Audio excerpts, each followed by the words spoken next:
Bonsoir Madame, Monsieur, merci de nous prêter attention à la une de ce 19h. Le président de la République, Abdelmajid Tebboune, accorde dans le cadre de ses rencontres périodiques régulières avec la presse nationale une entrevue à des responsables de médias nationaux lors de laquelle il a abordé plusieurs questions régionales et nationales.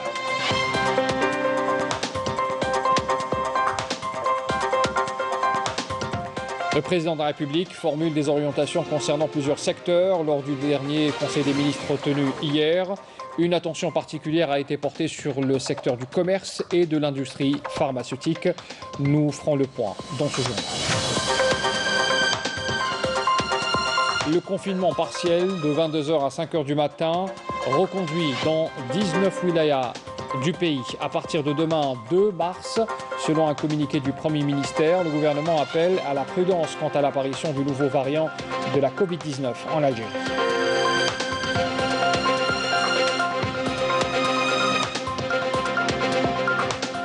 Le général de corps d'armée, Saïd Chengriha, chef d'état-major de l'armée nationale populaire, a présidé ce lundi à l'école supérieure du matériel en première région militaire l'ouverture des travaux du séminaire national sur le maintien en conditions techniques opérationnelles des matériels et équipements au sein de l'armée nationale populaire.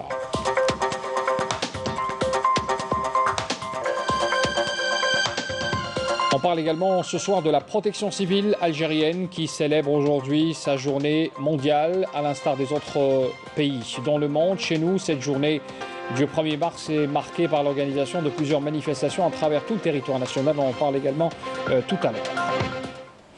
Bienvenue à tous. Le président de la République, Abdelmajid Tebboune, accorde dans le cadre de ses rencontres périodiques régulières avec la presse nationale une entrevue à des responsables de médias nationaux lors de laquelle il va aborder donc plusieurs questions nationales et régionales. L'entrevue sera diffusée ce lundi à 21h sur les chaînes nationales de la télévision et de la radio publique.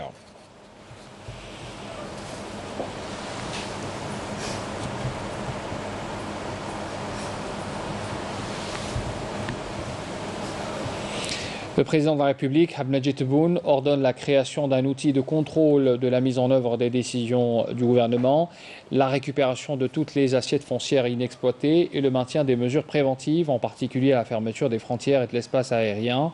Ce sont entre autres des décisions prises hier lors du dernier Conseil des ministres qu'il a présidé. D'autres instructions ont été également données, le compte-rendu avec Bouchra Bouali. Récupérer les milliers d'assiettes industrielles attribuées mais non exploitées à ce jour, c'est là l'une des principales décisions prises par le chef de l'État à l'issue du Conseil des ministres tenu hier à Alger. D'autres décisions de nature à réguler le foncier industriel et à promouvoir l'investissement ont également été prises. Il s'agit notamment de placer les zones d'activité sous la tutelle et à disposition des présidents des assemblées populaires communales pour définir les besoins de chaque région en termes d'activité et l'ouverture de la voie devant les start-up. Au registre du commerce, Abdelmajid Tebboune a exhorté le premier responsable du secteur à trouver une solution immédiate pour engager le transfert de propriété de l'usine de Djidjel de production des huiles végétales suite au jugement définitif rendu contre les anciens propriétaires et à accélérer sa remise en production. Le président de la République a par ailleurs appelé à la révision du mécanisme de subvention du fourrage et aliments de bétail en vue de consolider la production nationale et réduire la facture des importations en garantissant la stabilité des prix des viandes sur le marché et en luttant contre la spéculation. Pour ce qui est du secteur de la santé et face à la propagation des nouveaux variants du coronavirus dans le monde, le président Tebboune a ordonné le maintien de la fermeture des frontières et de l'espace aérien. Et la poursuite du programme de vaccination anti-Covid-19 en tenant compte des recommandations des experts et spécialistes en matière de choix de vaccins et de leur efficacité contre les variants du nouveau coronavirus. Le chef de l'État a dans ce sens ordonné la poursuite des contacts avec le partenaire russe pour faire aboutir le projet de production du vaccin Sputnik V en Algérie dans les plus brefs délais. Il a par ailleurs appelé à accélérer les procédures de soutien à l'investissement dans l'industrie pharmaceutique afin de réduire les importations pharmaceutiques d'au moins 400 millions de dollars d'ici fin 2021 et de s'orienter vers l'exportation. Au registre des travaux publics, le président de la République a fixé un délai de 2 mois au maximum pour la prise de toutes les dispositions nécessaires au lancement effectif des travaux de réalisation du port stratégique d'El Hamdaniya à Cherchel, ainsi que la mise en place d'un dispositif de veille pour éviter les pertes financières dues à la longue durée d'accostage des navires au niveau de nos ports. Pour ce qui est du secteur de la pêche et des produits halieutiques, il a été décidé de la mise en place des parcs maritimes et de la création de projets juvéniles créateurs d'emplois afin d'augmenter les produits halieutiques et lutter contre la flambée des prix. Concernant le tourisme, le président de la République a appelé à la libération des initiatives à même d'encourager l'investissement dans le secteur et ne pas les hypothéquer en mettant les investisseurs à la merci de l'administration et des présidents des APC, tout en préservant le foncier agricole lors de l'octroi de permis aux investisseurs dans le cadre des projets d'expansion touristique. Dans le domaine de la culture et des arts, il est question d'élaborer un texte de loi en vertu duquel le ministère de l'Intérieur et celui de la Culture établissent des critères en matière d'invitation d'artistes étrangers en Algérie en vue de sauvegarder la référence culture nationale et les ressources financières du pays. Lors de cette réunion, le président de la République a ordonné la mise en place d'un mécanisme de contrôle de la mise en œuvre sur le terrain des décisions du gouvernement, en insistant sur la nécessité, je cite, de faire le distinguo entre l'extension urbanistique des villes et les zones d'ombre dans les régions pauvres et les villages. Le Premier ministre Abdelaziz Jarrad procédera demain mardi au niveau de Dar Tech au parc Dounia de Ouled Faït à l'inauguration officielle de l'établissement de promotion et gestion des structures d'appui au Start-up Algeria Venture. Les mesures de confinement partiel à domicile de 22h au lendemain 5h du matin ont été reconduites pour une durée de 15 jours supplémentaires à compter de demain, mardi 2 mars, dans 19 wilayas par le Premier ministre Abdelaziz Jarrad dans l'application des instructions du président de la République Abdelmadjid Tebboune dans le cadre de la lutte contre la propagation de la Covid-19. C'est ce qu'indique ce lundi un communiqué des services du Premier ministère.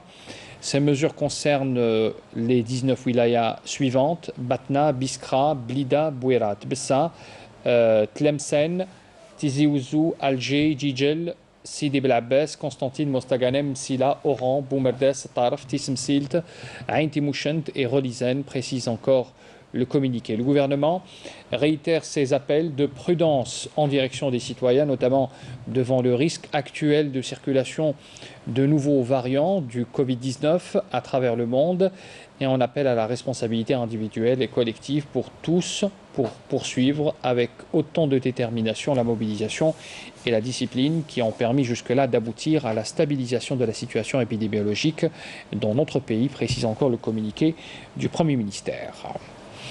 Le général de corps d'armée, Saïd Chengeliha, chef d'état-major de l'armée nationale populaire, a présidé ce lundi à l'école supérieure du matériel en première région militaire l'ouverture des travaux du séminaire national sur le maintien en conditions technico-opérationnelles des matériels et équipements au sein de l'armée nationale populaire. Nakhla Larbi.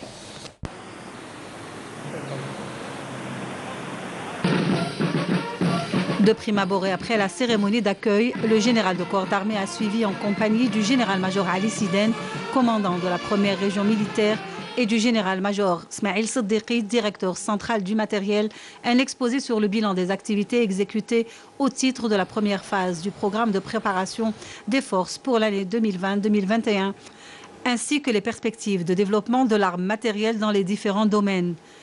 À l'issue, le général de corps d'armée Saïd Chengeliha a adressé une allocution lors de laquelle il a affirmé que le haut commandement de l'armée nationale populaire accordait un intérêt particulier à la direction centrale du matériel avec pour objectif de réunir toutes les conditions idoines et les facteurs propices au renforcement continu de la montée en puissance de la disponibilité de nos forces armées.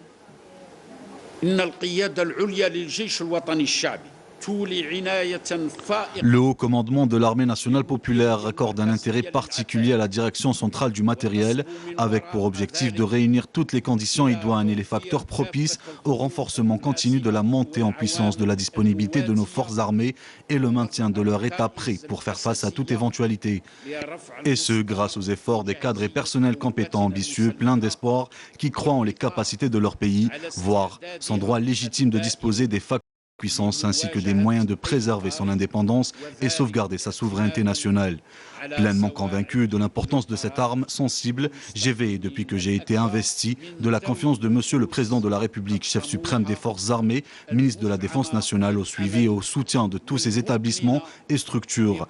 Ma récente visite à la base centrale du matériel de Bni Merred en première région militaire n'est qu'une preuve manifeste de cet intérêt particulier et de l'attention que j'accorde personnellement à cette arme vitale.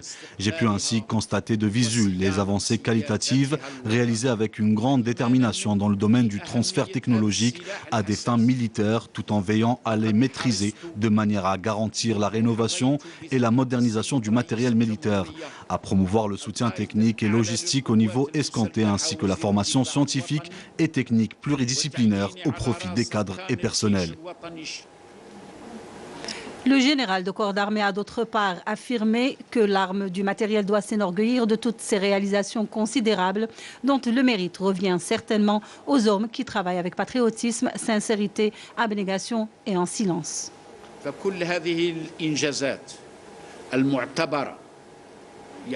L'arme du matériel doit s'enorgueillir de toutes ses réalisations dont le mérite revient certainement aux hommes qui travaillent avec un patriotisme pur, avec sincérité, abnégation et dans le silence, notamment dans le domaine de la rénovation et du développement des moyens militaires majeurs, de façon à promouvoir les capacités tactiques et opérationnelles des unités du corps de bataille terrestre et maîtriser les technologies modernes. Ce sont là des preuves qui témoignent des innombrables avancées de l'armée nationale populaire, digne héritière de l'armée de libération nationale, inscrite dans le cadre d'une vision judicieuse et éclairée qui tend à conférer le cachet de la complémentarité aux efforts de l'ensemble des composantes de nos forces armées. Je suis pleinement convaincu qu'en accomplissant votre devoir professionnel, tant au niveau central que régional, voire même au niveau de toutes les unités du corps de bataille, vous êtes conscient de l'importance et de la noblesse de vos missions envers votre pays, en compagnie de vos collègues des différentes armes et forces, notamment dans le domaine du renforcement des exigences de sa défense nationale. En effet, la sécurité, la sauvegarde et la consolidation de la stabilité du pays sont la raison même de l'existence de l'armée nationale populaire, digne héritière de l'armée de libération nationale. Elle est ainsi la pierre angulaire sur laquelle s'appuient tous les efforts de développement qu'elle tend à faire aboutir afin que l'Algérie vive en sécurité, demeure fière, respectée et souveraine, et que ses fidèles fils soient à la hauteur du message de la glorieuse révolution du 1er novembre et digne de préserver ses nobles et éternelles valeurs. À l'issue, le général de corps d'armée a annoncé l'ouverture officielle du séminaire. Le général de corps d'armée a par la suite inauguré l'Institut militaire de normalisation, documentation technique et de codification, où il a suivi un exposé relatif à cet institut et à ses missions.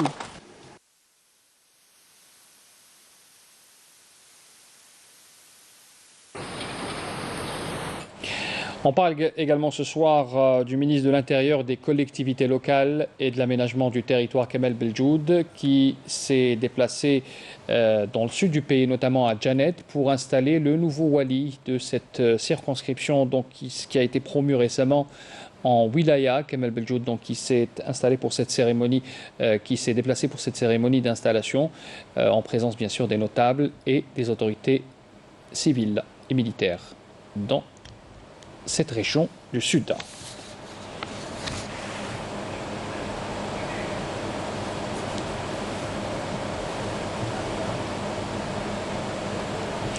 Le ministre de l'Intérieur a présidé également l'installation du wali de Borj Badji Mokhtar, Atman Abdelaziz, qui a eu lieu aujourd'hui même en présence Borj Badji Mokhtar, donc Atman Abdelaziz, avec bien sûr la présence des notables de la région, les autorités locales et sécuritaires et des représentants de la société civile qui ont assisté à la cérémonie de cette installation.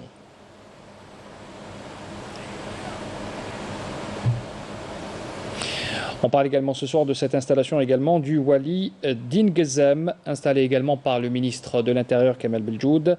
Le Wali Dingezem, Mehdi Bouchareb, qui a été également installé ce lundi en présence des autorités locales et sécuritaires, les représentants de la société civile et les notables de la région d'Ingezem.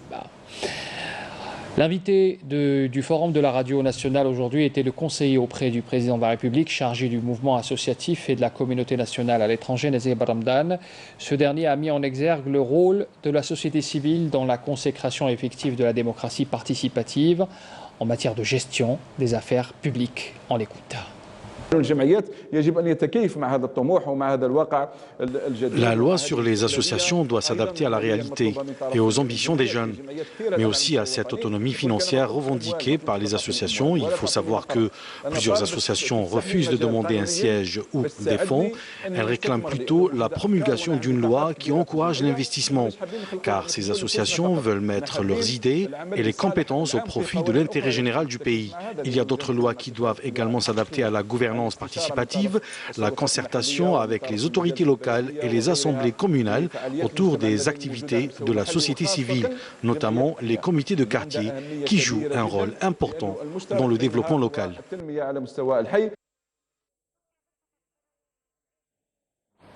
Le président de l'ANI, l'autorité indépendante des élections, Mohamed Sharfi, a reçu aujourd'hui l'ambassadeur et président de la commission de l'Union européenne à Alger, une rencontre qui s'inscrit dans le cadre de la coopération bilatérale entre les deux pays. Je vous invite à écouter la déclaration des deux parties à l'issue de cet entretien.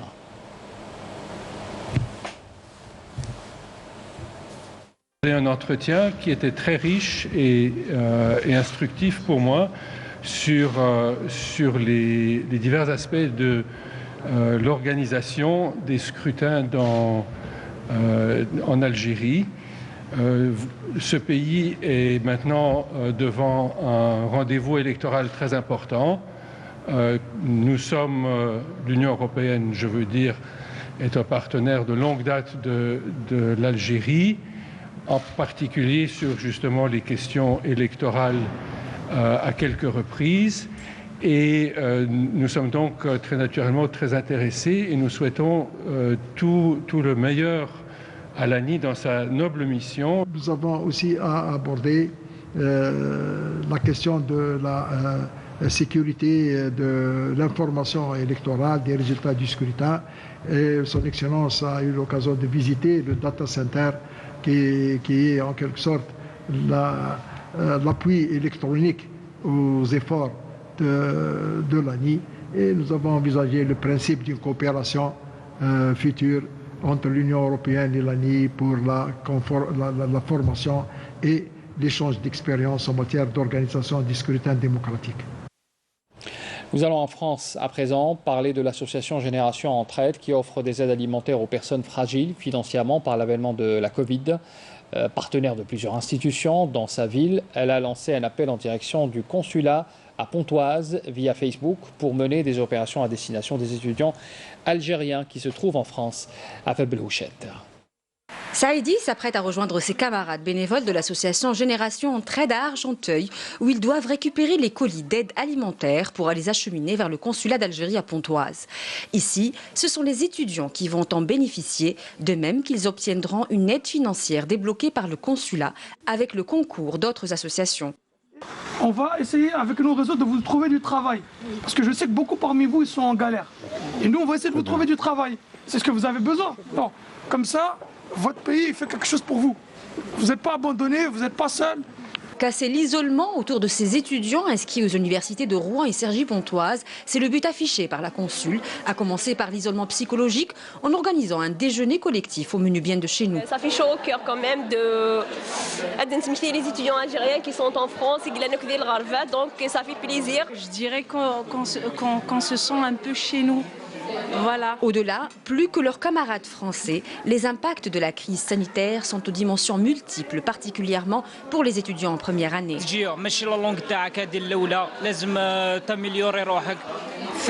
les conditions de vie ماشي كيف ثالثة تجي وما عندك وين تبات ما عندك والو ما عندك ni la famille تاعك ما عندك والو. On est tout le temps confinés chez nous de regarder le PC de 8h jusqu'à 18h.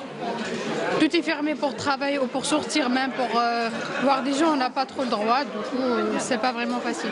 Du côté par exemple de la formation هذه باه يقراو en distanciel. احنا ما راناش موالفين نقراو distanciel donc ما همش bien. On a vraiment beaucoup de difficultés à trouver du travail avec cette crise sanitaire. Et aussi nos titres de séjour, ils nous ont attardés. J'allais passer un entretien d'embauche. Je suis arrivée à l'entretien. On m'a posé une seule question. On m'a dit que vous êtes de quelle nationalité. Je disais que j'étais algérienne. Et l'entretien malheureusement était annulé parce que la directrice refusait de me fournir l'autorisation de travail. Il y a aussi les alternances, les stages, on galère pour trouver des stages aussi. Des difficultés qui pèsent sur ces jeunes adultes que la consule d'Algérie à Pontoise tente d'alléger de façon durable et non seulement à travers des colis alimentaires. Il s'agit d'un vrai problème. Il y a un problème, il faut résoudre ce problème, pas uniquement donner des aides, mais aider ces étudiants à trouver du travail, à les mettre en contact avec les autres associations, parce que je vois que je suis contactée par plusieurs associations. Et j'ai organisé cette journée pour ne pas uniquement donner de l'aide financière ou de l'aide morale à ces étudiants, mais de les aider même dans l'avenir. Et c'est sur l'engagement du tissu associatif de cette circonscription que le consulat compte s'appuyer en assurant régulièrement des aides financières ou alimentaires, certes, mais surtout en soutenant activement ces étudiants dans leur recherche d'emploi. On revient en Algérie pour parler de la protection civile algérienne qui célèbre aujourd'hui sa journée mondiale, à l'instar des autres régions dans le monde. Chez nous, cette journée du 1er mars est marquée par l'organisation de plusieurs manifestations à travers tout le territoire national. Notez également que le Premier ministre Abdelaziz Jarrad avait rendu un vibrant hommage aux hommes et aux femmes de ce corps de sécurité qui fait toujours face aux situations d'urgence. Leur mission, porter aide et assistance aux citoyens où qu'ils soient. Camélia Melal. Ils sont toujours les premiers à se déplacer sur les lieux d'un accident de circulation, incendie ou explosion. Ils partent souvent combattre l'inconnu. Eux, ce sont les éléments de la protection civile. Ces hommes s'exposent chaque jour à de grands risques, flammes, gaz toxiques, au risque d'effondrement. Ils foncent toujours la tête première avec beaucoup d'assurance et de courage. Leur devise, sauver ou périr. D'ailleurs, le dévouement est une vertu obligatoire pour les sapeurs-pompiers. Le slogan de cette année l'atteste d'ailleurs, une protection civile forte pour préserver l'économie nationale. Un travail qui n'est pas de tout repos, voire même être fatal. Le 1er mars de chaque année, la protection civile algérienne célèbre sa journée mondiale, à l'instar des autres régions du monde. Aujourd'hui, des festivités sont organisées à travers tout le territoire national. Dans la wilaya de Sétif, des élèves de différents cycles scolaires ont été formés en vue d'assurer les premiers secours. La manifestation a été en outre marquée par l'organisation d'une exposition consacrée aux équipements et matériels utilisés lors des interventions. À cette occasion, la Direction générale de la protection civile de Ouargla a organisé une journée de sensibilisation à travers plusieurs simulations, mettant au devant de la scène les efforts consentis par la corporation et les risques auxquels sont confrontés les agents de la protection civile. Cette journée a été aussi une occasion pour honorer à plus d'un titre plusieurs cadres et agents de la protection civile par une promotion bien méritée. Le ministre des Finances, Ayman Ben Abdelrahman, a installé le Comité national d'évaluation des risques de blanchiment d'argent, de financement du terrorisme et du financement de la prolifération des armes de destruction massive. La création de ce comité permettra à notre pays de mettre au point une stratégie nationale pour atténuer ces risques sur le terrain.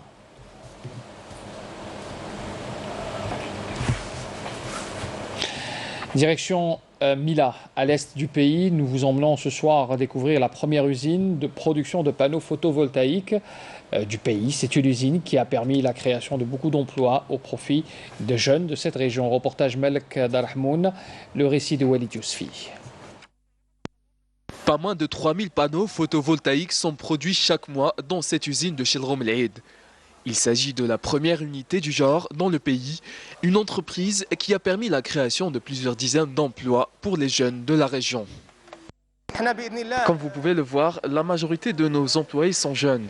Une preuve que nos jeunes ont beaucoup de capacités et peuvent réussir dans leur pays malgré toutes les contraintes. Ce qui importe le plus pour nous, c'est la qualité de notre produit. Nous faisons beaucoup de tests et nous choisissons la matière première avec soin. Du choix de la matière première jusqu'à la production, la grande majorité du travail est réalisé par de jeunes Algériens. Tous les moyens nécessaires sont mis en place pour assurer une production de qualité. Cette usine est une fierté pour nous. Cela a permis de faire travailler beaucoup de jeunes.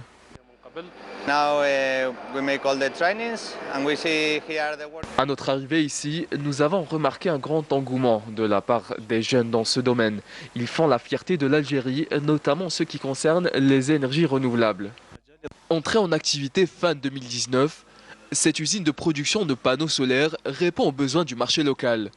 Prochaine étape, exporter leur production et se frayer un chemin à l'international. La situation de la Covid-19 pour ce lundi 1er mars, 163 nouveaux cas confirmés, 136 guérisons, 4 décès malheureusement encore enregistrés ces dernières 24 heures selon le comité scientifique de suivi de l'évolution de la pandémie du coronavirus.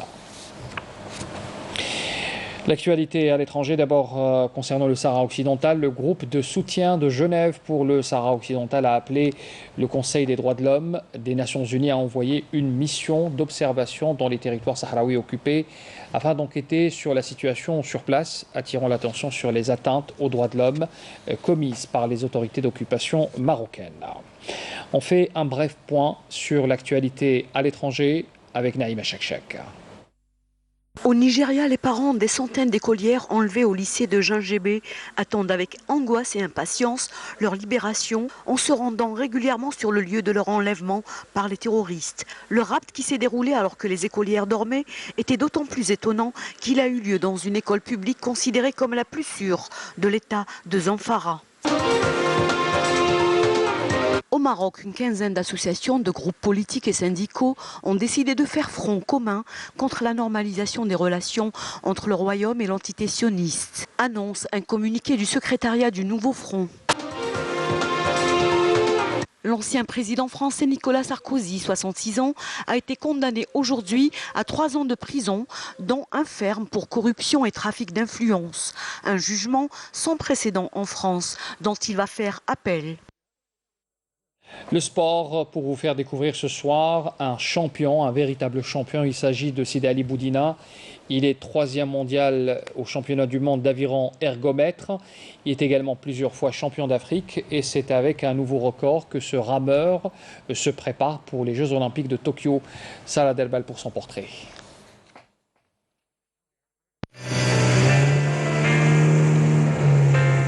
Quand il est dans son skiff, il est dans sa bulle. Sidi Ali Boudina est le plus rapide des rameurs algériens, le plus endurant, mais aussi le plus titré. Son premier sport n'est pourtant pas l'aviron. Il a entamé une carrière en natation à l'âge de 4 ans, forcé d'arrêter 10 ans plus tard pour se consacrer à ses études. À 16 ans, le gamin rêvait d'une carrière sportive. Il s'est donc intéressé à la planche à voile. Mais comme le destin fait bien les choses, son histoire avec l'aviron est une belle coïncidence. Mes débuts à l'aviron, ce fut un pur hasard puisque c'est mon père qui s'est trompé en m'inscrivant à l'aviron au lieu de la voile. C'était mon sport, c'était le sport que je voulais pratiquer. Et mes débuts étaient en 2016 à l'âge de 16 ans au Sport Nautique d'Alger, mon club formateur et mon club de toujours. Donc voilà, après je suis parti en 2011 en France pour m'améliorer physiquement et m'améliorer techniquement aussi et pour progresser. À 30 ans, Sidi Ali pèse plus de 20 titres, dont une médaille de bronze au championnat du monde 2021 et 10 titres africains.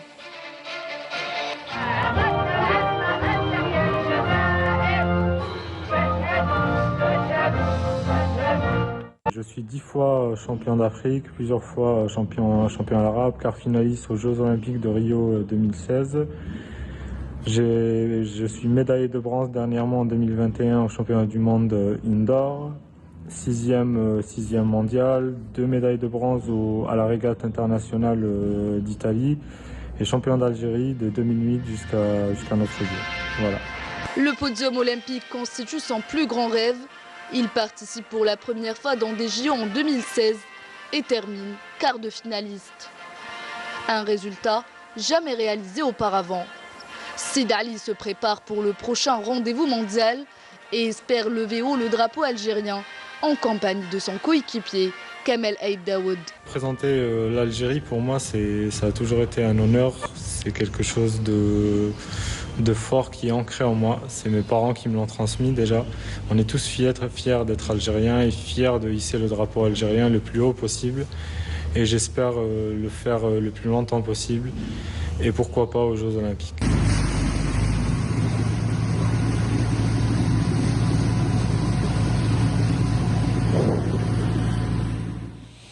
C'est la fin de ce journal. Merci de l'avoir suivi. Je vous souhaite une excellente soirée. À demain.